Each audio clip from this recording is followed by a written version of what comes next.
Welcome to experimental blog. তো এই টোট ব্যাগটা আমি কিনেছিলাম শিয়ালদা স্টেশন থেকে মাত্র 40 টাকায়। সত্যি বলতে কোয়ালিটিটা অত ভালো না, তাই অনেক দিন দিয়েই ভাবছিলাম যে কিছু একটা করতে হবে এই ব্যাগগুলোর ওপরে। এই রিয়াকশনটার পেছনে একটা কারণ আছে, কারণ আমার কাছে সাদা কার্বন পেপারটা শেষ হয়ে গেছিলো, আর আমি যখন করছিলাম তখন সেটা আমার খেয়াল এলো।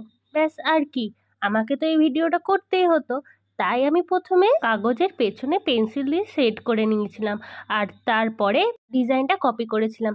কিন্তু মুশকিল হলো কালোর ওপরে পেন্সিলের দাগটা তত ভালো করে বোঝা যাচ্ছিল না। So you can feel the real pen.